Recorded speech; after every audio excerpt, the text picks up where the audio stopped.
Kings. Quite a crowd today, I see. Waiting for your wisdom as well. Yeah, we wouldn't start without you, James. Yes, we thought you might have a lot to say. We wouldn't dare. Well, if you're also anxious to get going down the wrong path, fine with me. How is everybody? Just fine. Well, Good. I'm without internet, James. What's that? I said I'm without internet, so I'm on my phone. So Oh. I'm not in control today. Well, there's no sense in being in control of an uncontrollable world. I'm a That little is late. true. I'm a little late because my server didn't want to do anything for a while, so I rebooted, and here we all are. So who's in charge?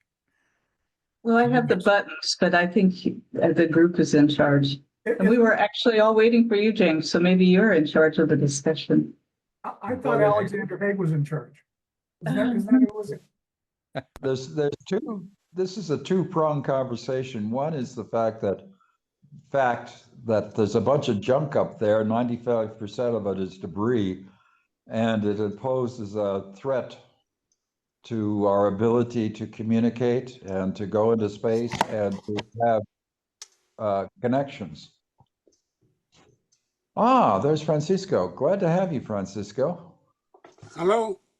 Morning. Greeting. Hello, Francisco. Whatever time of day it is for you. Yeah. Hello, And the Francisco. second part of it is the humanistic and ethical approach of the tragedy of the commons, and how do we apply that to the current circumstance? So off you all go. I'll listen. Well, I would suggest that we start out with defining what exactly is the problem. I mean, the space junk, we know that's pretty simple and clear, although, for my estimate, the stuff that is working up there intentionally is much more dangerous than the space junk. But anyway, uh, let's assume for the moment that what we're talking about is a metaphor of why people, both individuals and groups, don't fix long-term problems. Isn't that what we're talking about? And That they don't anticipate long-term problems. they don't even think about them.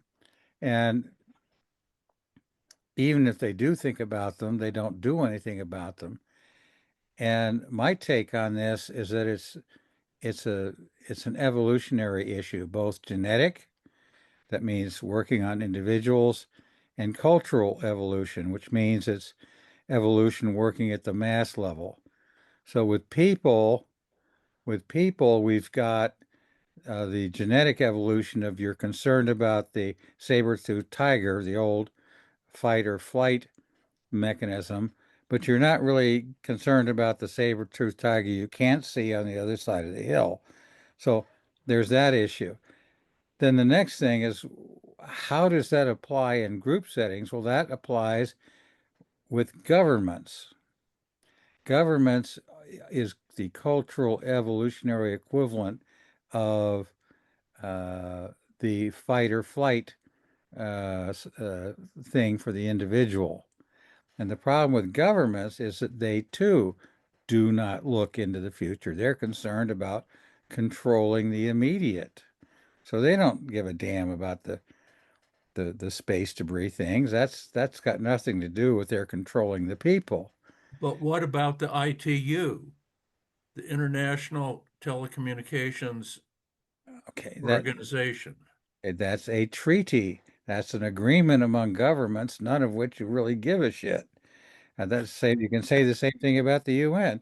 The UN was put together to assure world peace, and as we all know, didn't work. So why? Because it's a group of governments who don't give a shit. You can see the same thing with corporations.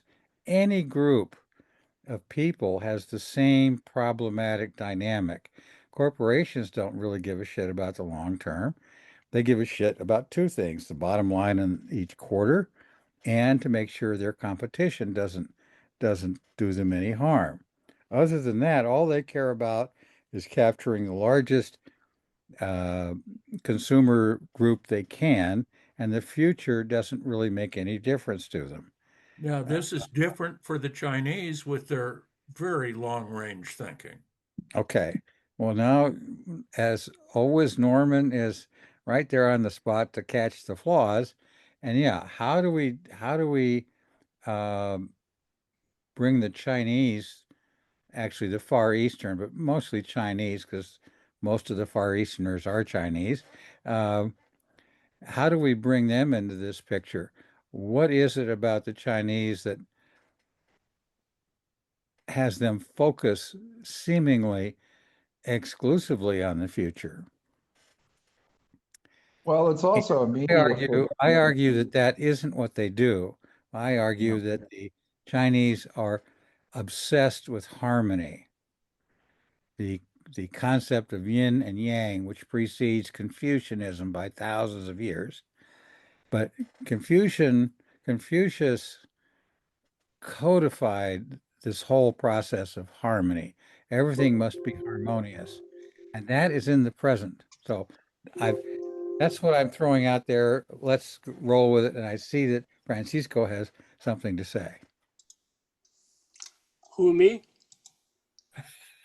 Yes, you Uh, were anxious to say something. no. I can only tell you an anecdote that might be relevant. About about 10 years ago, I was requested to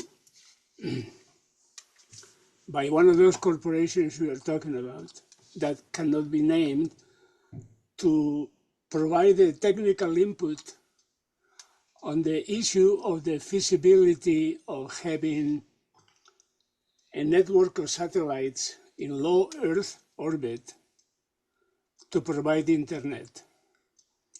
The conventional wisdom at the time amongst satellite providers is that this would not be commercially feasible.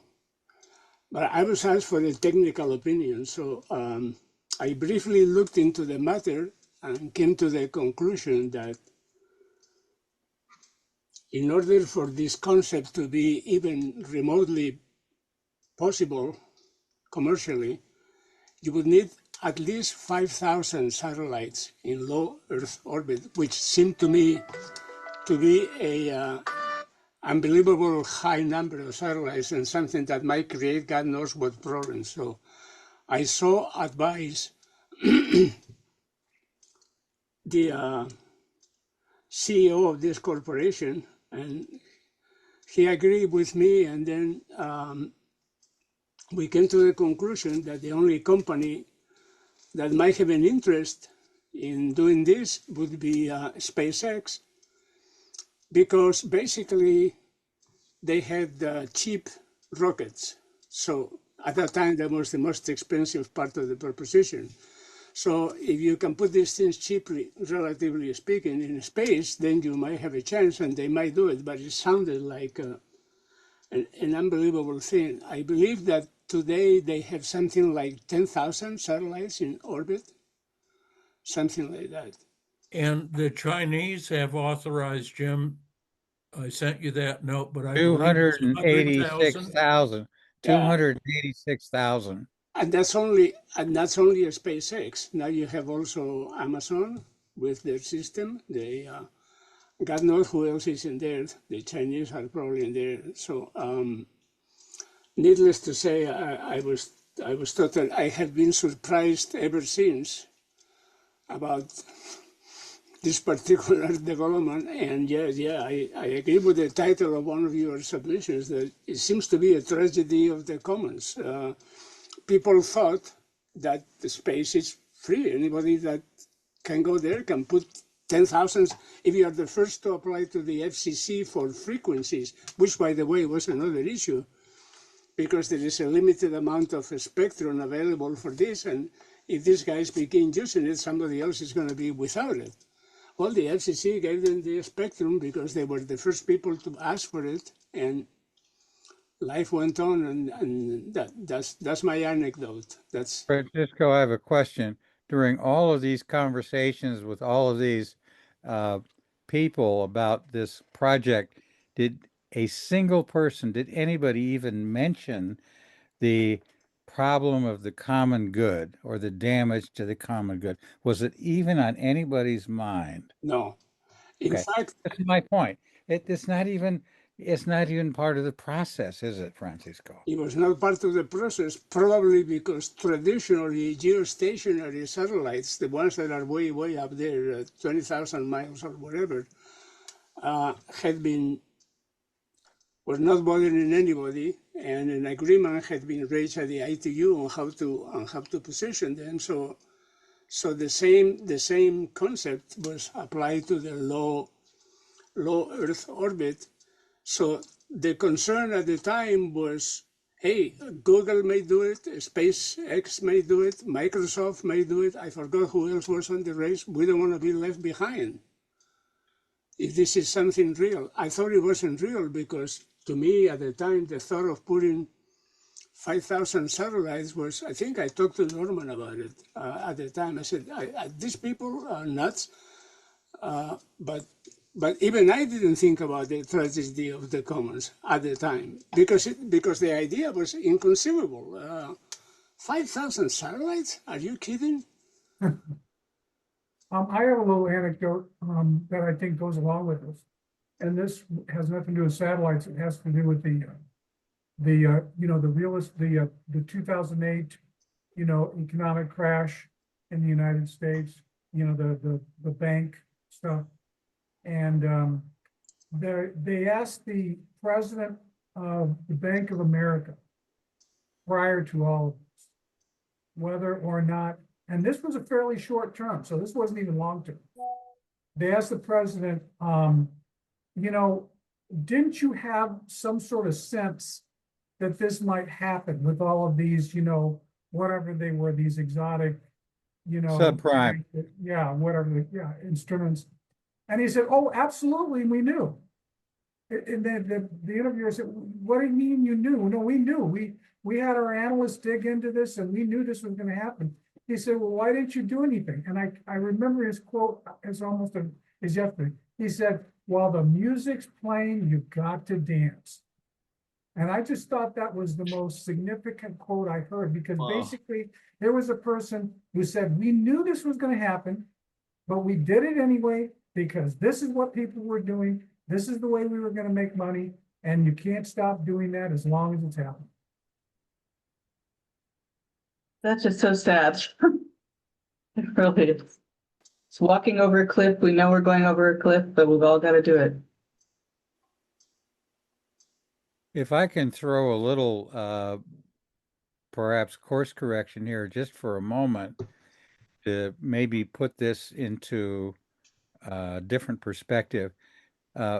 Norman brought up China, and that reminds me of communes.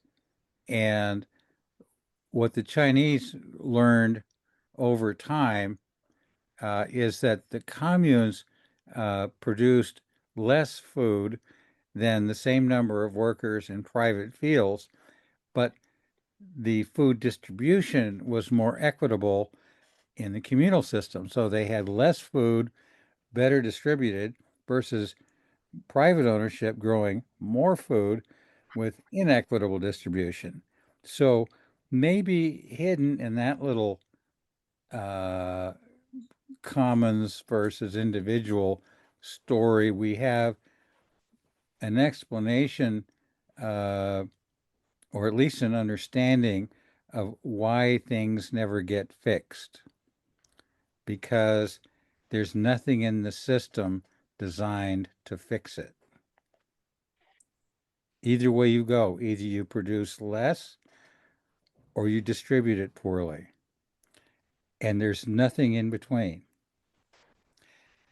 So well, that that's may be it's an interesting point. I went back and read Garrett Hardin's paper on the tragedy of the commons. And in his view, the only two solutions that had ever worked for a free access resource was government control or private ownership. In 2009, Eleanor Ostrom won a Nobel Prize for basically pointing out that, in fact, commons had worked well for centuries. Commons, the tragedy was not that the commons, the tragedy was that the commons disappeared, and that there is a third way between government ownership and private property.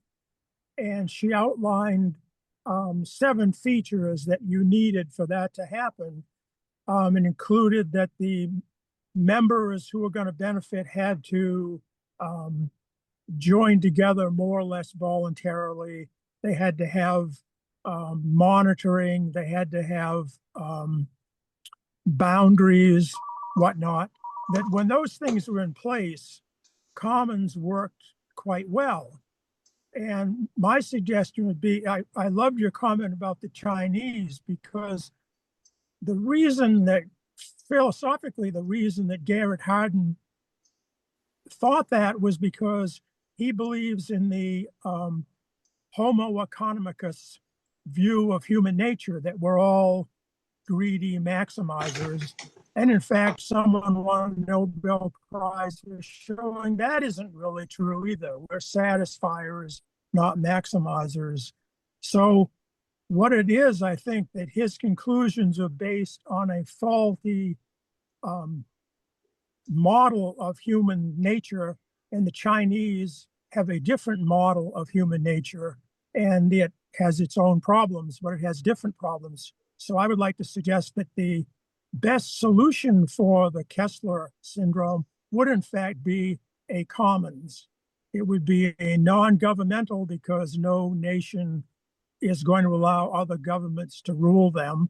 And it would be not private property, because you can't limit the space effectively to make it, you can't fence it off, which is what killed the commons, was enclosure.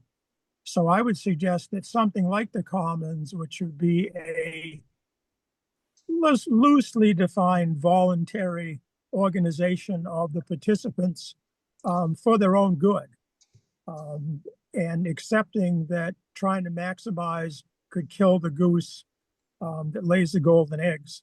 So that's what I came away with. I can offer another anecdote that you guys probably know about, confirming this point. There is a famous example of a solvable tragedy of the commons with the Maine lobstermen in Maine, in the state of Maine. Traditionally, apparently, these people have banded together to decide how many lobsters you can get every year in what regions, without government intervention. And as long as the voluntary system works, they've managed to continue fishing for lobsters without depleting the stock. That's the only thing I know about a tragedy of the commons problem that was actually solved, presumably, by somebody.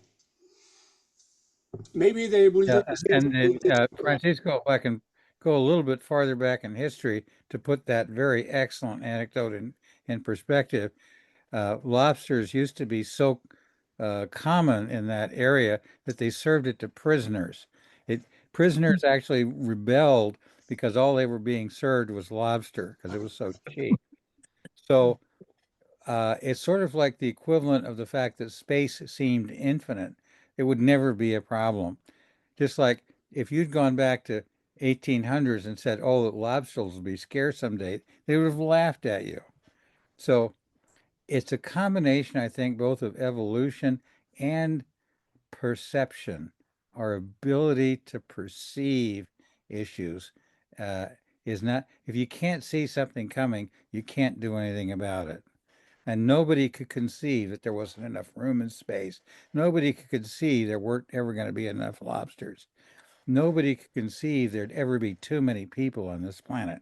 And so when you combine the genetic issue, the evolutionary issue, with our inability to imagine a future as bizarre as our futures always are, you've got this awful result of nothing gets done. You know, there's when I was in college, which a long time ago, but one of the classes we discussed the commons, and the professor had a theory that we maintain the commons if the group has dynamics such that anybody who doesn't maintain the commons is noticed and called out. And so he mentioned the difference between a large city park that thousands of people visit every day and people feel free to drop their trash in because nobody calls them out, versus like the little park in my neighborhood with 300 people. One person lets their dog poop and doesn't pick it up or leaves trash, and everybody else in the neighborhood is all up in arms and, you know, blaming and shaming. And he said a lot of times we respond better to that blaming and shaming than just about anything else. The closer you can get human organizations to family size, or at least tribal size, the more you're going to find the commons working. What happens is when you stuff thousands of people together, there is no longer any commons. There's an anthill with no queen in charge. That's the problem. Well, and the other problem, it seems to me, I mean, I love the analogy of self-regulation, you know, the lobster example, that's great.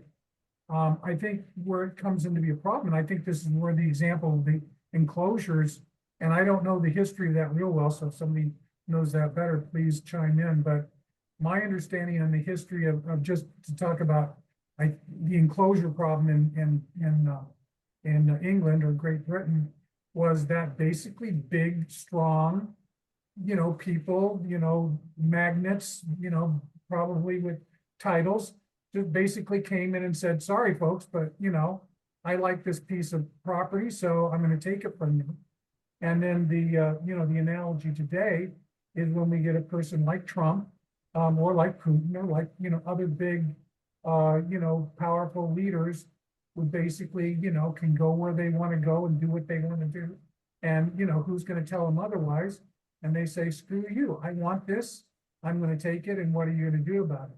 Seems to me like that's, you know, a huge problem, and I don't, at least myself personally, I don't have a good solution for how you prevent that, other than, you know, a collection of other big, strong people like happened in World War II and said, no, you can't, no, you don't, and we'll fight you for it. And that obviously creates its own, you know, set of tragedies. But, you know, this big hegemon that comes in, you know, the 500-pound canary, or, you know, the 500-pound gorilla that comes in and says, I'm going to do what I want to do. Seems to me like that's a big problem that at least I don't have a good solution. Well, let's all keep in mind that World War II was a war between a bunch of big, fat, greedy, nasty assholes. It wasn't just Hitler. He happened to be the loser. But Hitler didn't try and do any except for the extermination of minorities. But his basic goal of conquering Europe was something that had been shared by all the people who were fighting him, the French, the Italians, God, remember the Romans, the British and their world global dominance. Every single member of the alliance against the evil Nazis had all played the same game and lost. That's all. They were still fighting to win. And poor old Adolf was just doing what they'd always done. Poor guy. Yeah, I have a question for you guys. Going back to the Maine lobster analogy, do you think SpaceX, Amazon, the US Department of Defense, and the Chinese are all having a meeting at this time, wondering what's going to happen if this Kessler syndrome happens and they all lose all of their satellites? And do you think that they are capable of coming to some sort of an agreement that will mitigate the risk? They already did. The original treaty on this topic outlined how that this was a problem and that we shouldn't do it. And nobody followed the treaty, and nobody will follow the treaty. So whether they get together or not and do another circle jerk is not really going to solve the problem. It's for appearances. That's all. Well, but we did solve the ozone problem. Temporarily. Well, but it was, you know, it was the same kind of issue. You had a more limited number of players who had to agree, but it was the idea of not despoiling a common. My son and his family just came back from a vacation in Granada, and it was interesting because he talked about these five guys who got together. They made a little organization, if you will, to promote jumping off a cliff from a waterfall into a pool. And they had T-shirts made that said, something like "We jump from waterfalls" or something like that. And they basically pooled their resources. So what they did was they took a limited resources, which was time on this waterfall, and divided it up so that they distributed the profits equally without any law, government, or private property. So it was a very small example of a self-organizing commons. And how long did that last? I don't know. They've been doing it for a while, but I don't know. But I mean, many commons have lasted for hundreds of years. So I guess one thing we never ask ourselves as humanists, which I think we should, is is our current Western industrial capitalism driven by a faulty view of what human nature is? We think that somehow capitalism is natural, but it's a social creation. It's not a fact of nature.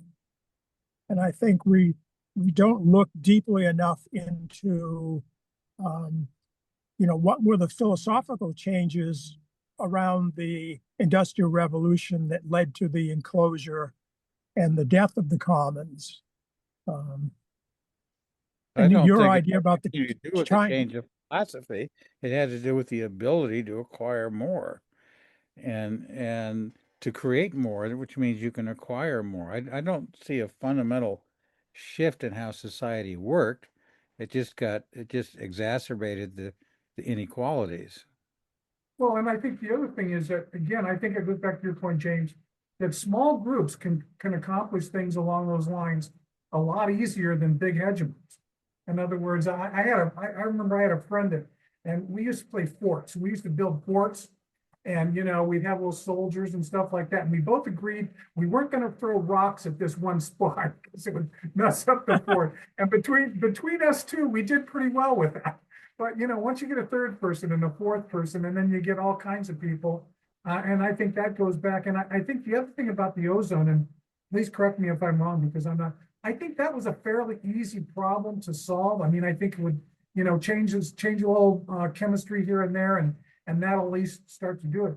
I can remember that when the climate change thing started to come into the picture, there were some as I read the stories, some Republicans early on who were willing to talk about it, and then some people started to say, "Wait a minute, if we do this, these are the implications."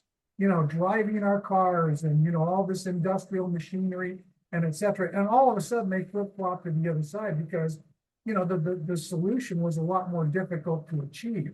So I think, easily solvable problems, or at least readily solvable problems, and small groups are one thing, but when we get into worldwide problems, and when you think of the implications of the satellites, I mean, probably right now, part of our broadcast right now, talking to each other, it could be, involving satellites. I mean, that's a big deal, TV and stuff like that. And I think that's a big part of where the problem comes in, is when you talk about something that is really intrinsic to our way of life, and the solution is not easy, that's when people become naysayers. So let me bring this back a bit to the scientific side of this. The problem is real. The Chinese have really felt it because they got one of their spacecraft got hit by debris and they had to bring it back. The question is that there's so much there. Are we close to the tipping point? And what do we do? Because there doesn't seem to be a magic bullet for solution.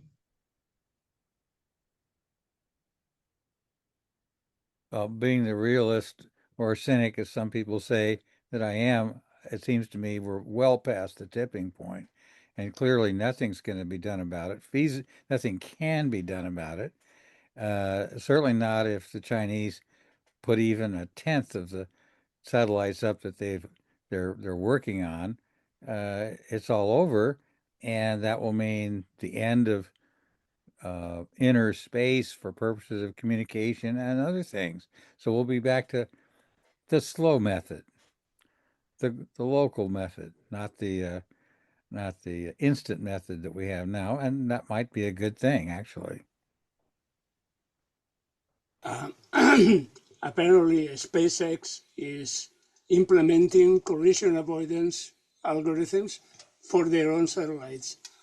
And the motivation for this, if I remember correctly, was that they have incidents of potential collision between their own satellites, never mind anybody else's, approaching something like one every 15 days or some number like that, right? Which, if I was Elon Musk, it would be enough to make me wonder very seriously about the billions of dollars that I have out there. I was hoping that self-interest would motivate these guys to do something. Whether or not something can be done is, technically speaking, is not clear to me, because every time I look into something like this, I miss the problem. I just simply don't understand enough about the complete, I have always thought, oh no, this cannot be done, and then they do it. And then you think about collision avoidance and other techniques, and you say, oh no, my God, what a mess. And it turns out that they do something about it, if only out of self-interest, because they do have a big investment in there. On these satellites, are some of them trying to put up little, I think I saw this in one of the articles, that, little manipulators that they can see something coming, they can shoot off a little jet and it'll move it. I guess maybe that's what Elon Musk is thinking, that they can engineer their way out of this problem. Apparently what they are doing right now is purely remedial. They are trying to eliminate, to remedy a potential self-collision problem in the short term. I have no idea of how realistic this thing is, or whether or not it can work. But they seem to be aware of the problem, at least for their own constellation. Never mind everybody else. That's another issue. But the Starlink's constellation is so small compared to what the ITU has authorized China, over 200,000 low Earth satellite. Are they trying to mitigate this problem, Norman? I mean, they're smart folks, great engineers. What are they doing about this? Quién Well, sabe? it's not the number of satellites per se, it's the number of space debris that's big enough to bring a satellite down. And right now, from what I've been reading in this month's readings, there's more dangerous debris up there than there are satellites. Right? And the debris doesn't have little jets on it to make it get out of the way of anything. So I mean, I'm not an engineer or an astrophysicist, but if I look at, looking at the numbers, I see a billiard table with not 15 balls on it, but 150. And of course, they're going to start bumping into each other, whether you want them to or not. Just as a factoid, down in our reading, and the one from Gizmodo said that Starlink estimate they have 41 maneuvers per satellite per year. So averaging it out, every 1.8 minutes, one of their satellites is taking an avoidance maneuver. So one of the other readings said that, realistically, when you look at the math, it would take decades, if not centuries, for this cascade to really wipe things out. But one of the other ones mentioned that assumes that you have some command and control, that if you had a large enough solar storm or some kind of network failure and they all lost their command and control, it would change the math a lot. So just factoids out there. I did see Starlink reported that last year they had 300,000 avoidance maneuvers. I did see that from a separate source. Wow. Well, I think that sort of answers the question, doesn't it? I wonder if part of the thinking is they think they can throw more, I mean, as technology improves, they can throw more satellites up there further out of Earth's, the immediate Earth orbit and control those orbits, with rocket boosters or whatever, and still have strong enough signals to do what they want to do. I have no idea, but that's just something that hit my brain.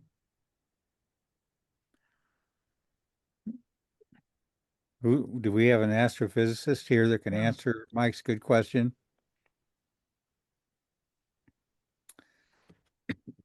Bob, your task is to make sure we have an expert on call every time we have one of these meetings. But Hello. there are various altitudes above the Earth Right. for low Earth orbiting satellites for LEOs. Right.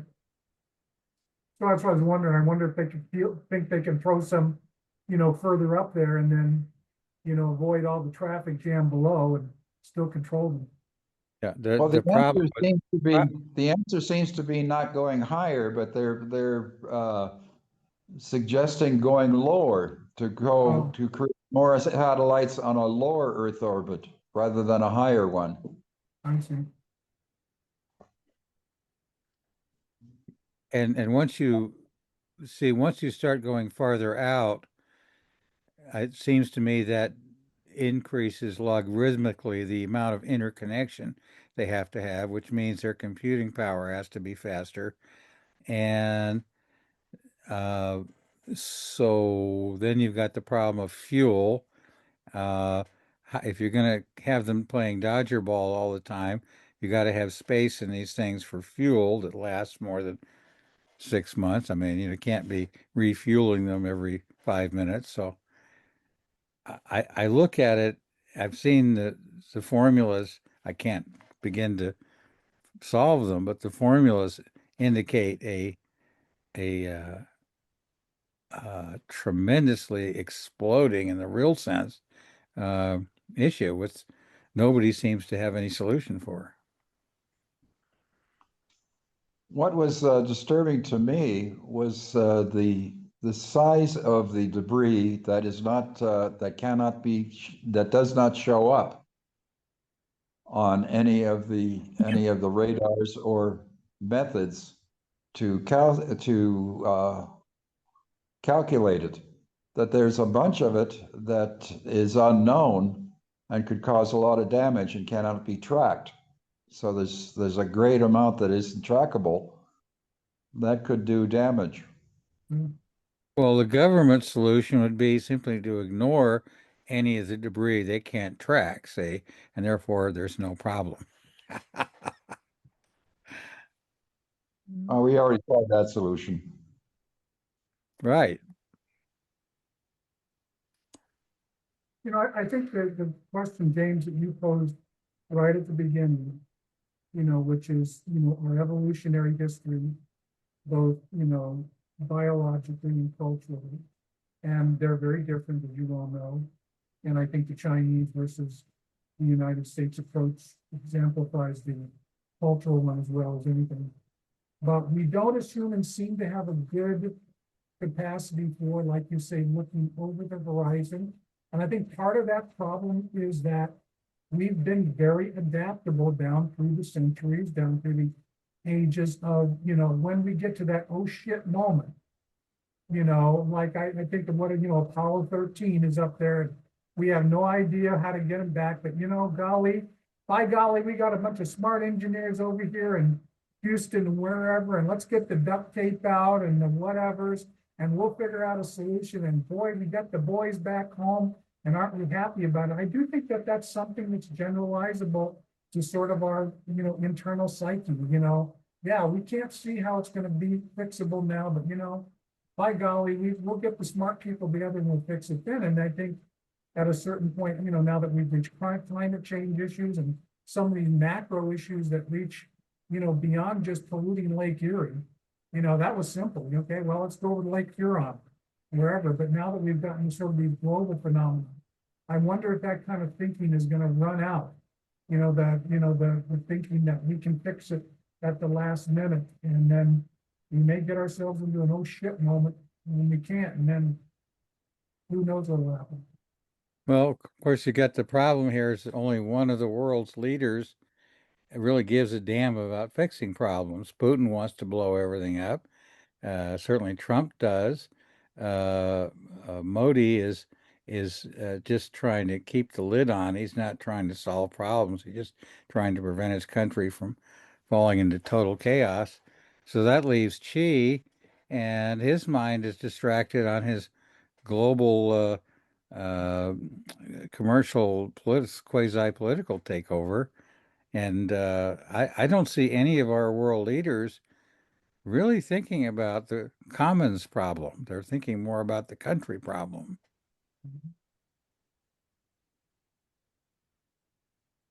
On the technical side, I remember again, at least 10 years ago, the resolution limit for space debris was approximately 5 centimeters, 2 inches. And we did not have the technical capability to track anything smaller than 2 inches. It is well known that even 1 millimeter, a little screw, can wreck a spacecraft. In fact, it just happened, I think, a month ago. Spain put up their own satellite. Now, this was not a low Earth orbit. It may have been medium or high. And when it got into orbit, it didn't work. And the technical analysis is that it was hit by a micro something, either a micro meteorite or a micro piece of hardware that disabled the whole satellite. You would think that if this keeps happening, these guys being, again, SpaceX, Amazon, Department of Defense, seriously interested in their own networks. For you were saying about why are the governments not doing anything? The consensus in the satellite industry 10 years ago was that this was totally not feasible, technically, economically, or commercially.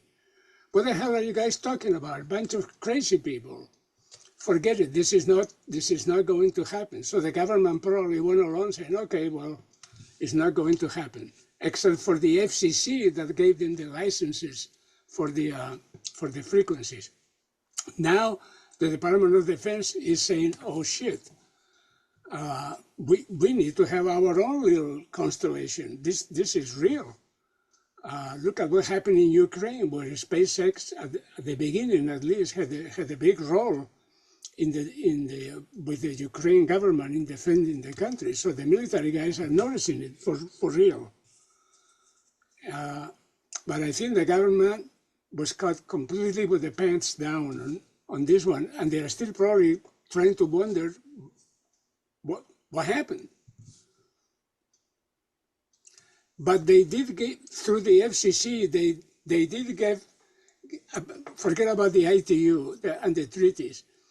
If you want to put up satellites, you need to have frequency authorization, a spectrum. That's given by the FCC. The FCC is the mother of all tragedy of the commons regulator. They regulate the spectrum. They regulate the mother load. If those guys say no, the answer is no. I don't care how many satellites you can put up. You can use frequencies. The FCC. What can I tell you about the FCC? Norman, tell us something about the FCC.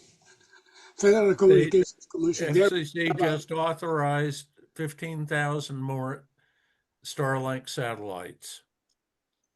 There is And SpaceX bought more spectrum. There is For, an that anecdote was for terrestrial. Let me tell you another anecdote about the FCC. Again, this is about maybe 5 to 10 years ago. There was a news release saying that in that year, the FCC had openings for 520 lawyers and 5 engineers. And now Change a new career path. okay, and they have a whole bunch of people right now watching at the news to see if the news are politically neutral and they are not against Trump or against this or against that, and trying to regulate a speech on that and sending letters to CBS because they control the spectrum. In the meantime, Musk comes and says, oh, give me licenses for 5,000 satellites, frequency licenses. And they say, oh, okay, here they are. The problem with that, with a lot of regulation, is that they give him these licenses, but with that don't come, the criteria. You get a license for so many satellites, but you need to, at the same time, get rid of so much junk in space or something like that. And that should all be part of the same package. Exactly. The FCC is only, they have given them the key to the gold room, right? Okay. And people come asking for a bar of gold and say, okay, give this guy 5, give this guy 10. They don't even think about anything else. No, remember, you used the wrong verb there, Francisco. They don't come asking, they come paying. They come buying, bribing, conniving, pressuring. They don't ask. So the fact that they get what they demand or pay for is just the way business is done in the world. Yeah, with the FCC, that's for sure, because it happens with all the other licenses. Look at what's happened. In our business, we had licenses, for example, in certain parts of the spectrum to transmit multi-channel television to compete with cable. Okay? Here came the cell phone guys, and they said, you know what? We can pay you $200 billion for that spectrum. Kick these guys out. And they said, okay, give me the money. They took the money, by the way. That's You how know, the other factor that, we can't discount is just ordinary human selfishness. I have a couple friends more friends than maybe I'd like to admit, that when I've talked to them, for example, about climate change, and they're not climate change deniers, they're not Trump supporters, they hate Trump as much as I do. But when they look at the timelines, they say, well, it's not going to affect me, so I'm not going to worry about it. And I say, well, what about your kids and what about your grandkids? And they say, well, yeah, that does bother me, but I guess that'll have to be their problem. And I don't know what to say about that, because these are people, like I said, these are pretty decent people. But again, that thinking in long timelines, like James said, I thought it was a great analogy, James. I'm going to worry about the saber-toothed tiger in front of me, but not the saber-toothed tiger, over the hill. I think maybe that's just hardwired, part of our hardwiring, and we try to overcome that. We should overcome that, and maybe some people are better than that in doing that than others. It's hard. I mean, we're talking literally billions of years of genetic evolution, and we're coming along with our Platos and our Aristotles and our Lao Tzus in the space of a few thousand years, trying to alter that. It's kind of difficult. Mhm. James, I've got a question for you, because you mentioned it. You were taken by that one long article on the law. Yes. Can you elaborate a little bit what tickled your fancy about that? Well, because what tickled my fancy is two words: common law. I love the common law. It is one of the few things in the law that a lawyer can look at and be proud of, because it allows the law to move with the times, to address issues that nobody up until that point in time had ever thought of. It's if the British have given us a few excellent things. One of them, perhaps the primary one, is the common law. Uh, Forget the democracy. Even you can forget the Beatles. The huge benefit that the common law has done to justice and equality and all of that we'd never have gotten to where we are today without the common law. Because remember, the first laws were literally cut in stone. They were not at all flexible. They did not go with the flow. They sat there in the middle of the town, the capital, and these big pillars of law, and you just didn't question them. Common law creeps along uh, in Britain, and it means that we can take a treaty that says uh, all the signers of this treaty agree to free access to space. Well, what does that mean in English? What does free access to space mean? And the common law has tools for dealing with that. They look at prior precedents. They look at how people over the ages have dealt with similar problems. And the solution is to say, aha, one of the oldest concepts in law, abandoned property. We will consider space debris abandoned property, and that common law places obligations on the owners of abandoned property to make sure they're not causing damage to, or threats to others. And we even have it in our English, flotsam and jetsam. What the hell is flotsam and jetsam? It's flotsam if it fell off the ship because of an accident, or jetsam if you threw it off the ship because you needed to ballast it. And there are all kinds of different liabilities depending on whether it's flotsam or jetsam, how you abandon the property. It's just beautiful. Uh, I tear up over the common law. I really do. It's wonderful.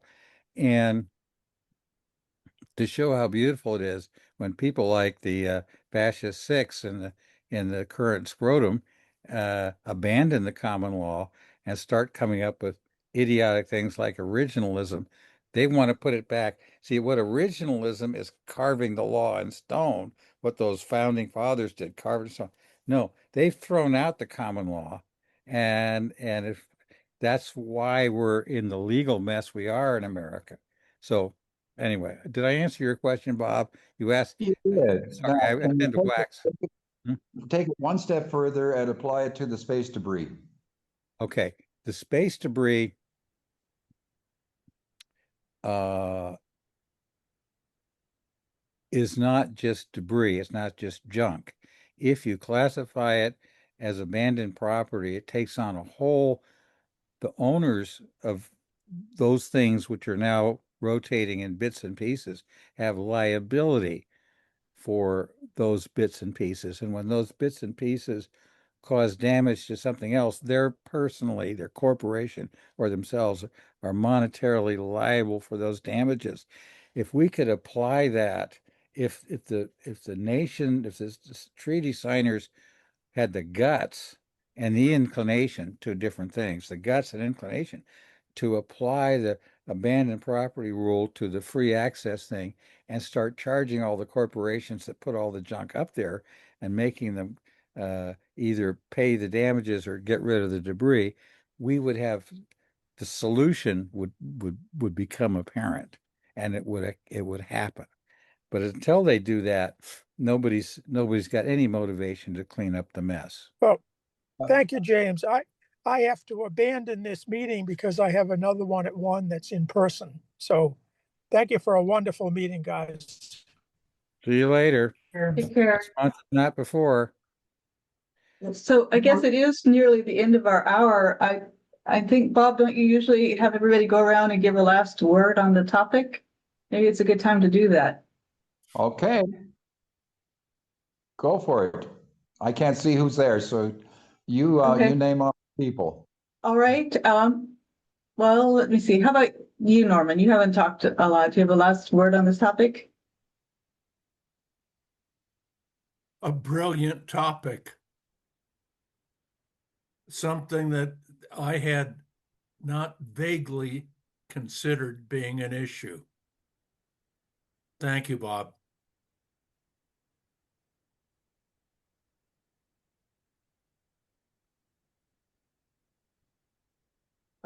Mike or Frank or anybody have a last word?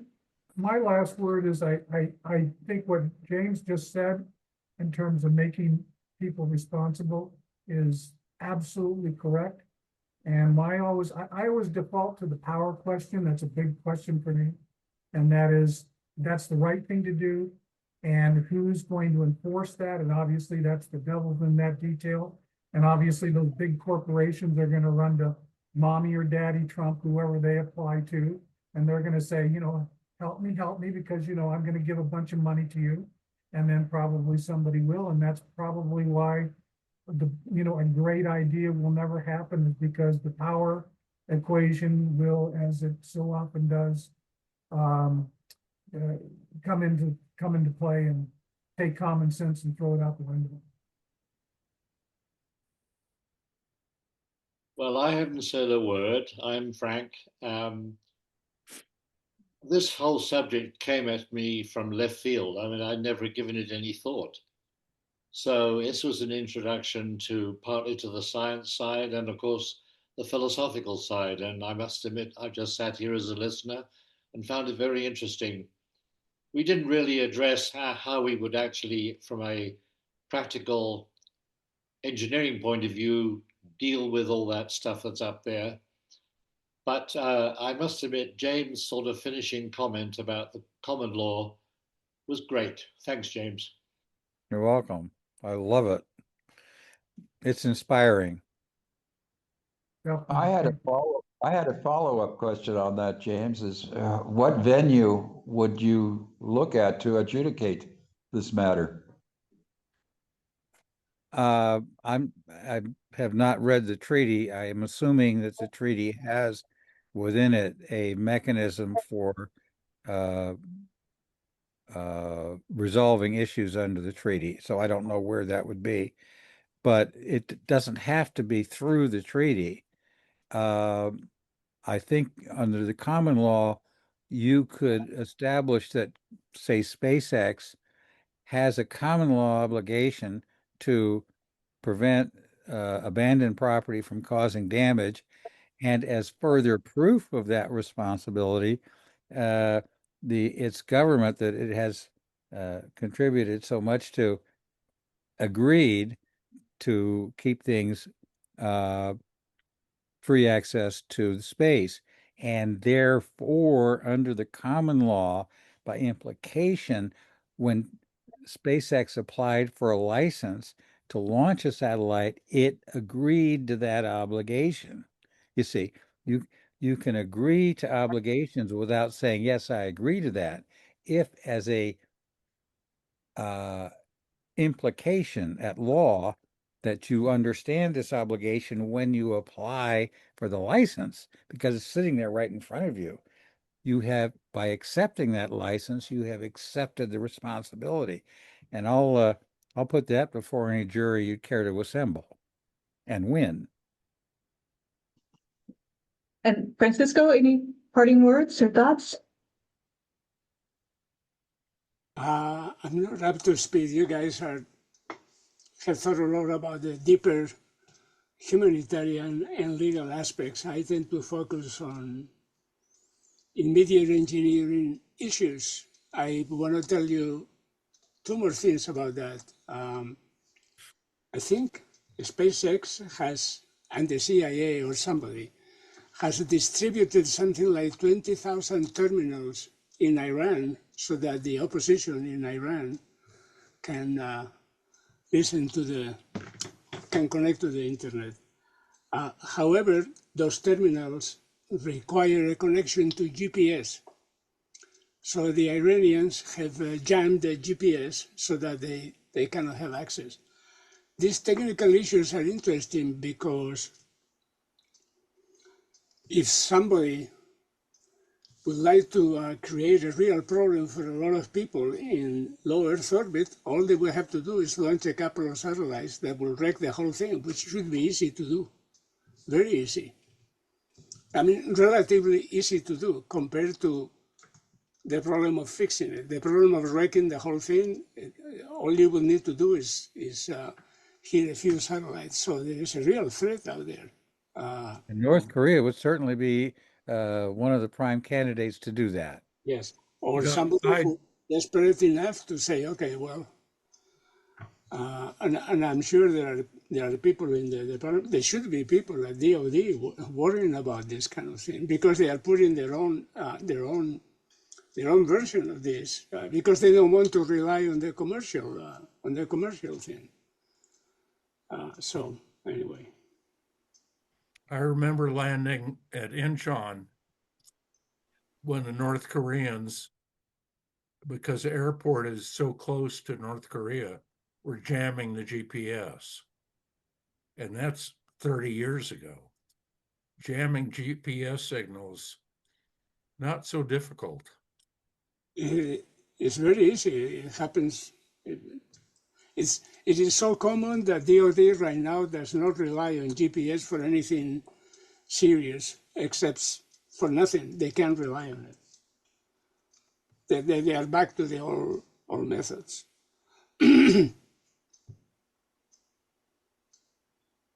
And I guess my last thought is if we can figure out how to make corporations or individuals personally responsible for this, there are a lot of other problems that we can fix while we're at it. So, Exactly. think about. It costs to bring such a lawsuit as a private individual. It's prohibitively expensive, not the least of which you'd have to hire a small battalion of private guards to make sure you didn't get assassinated.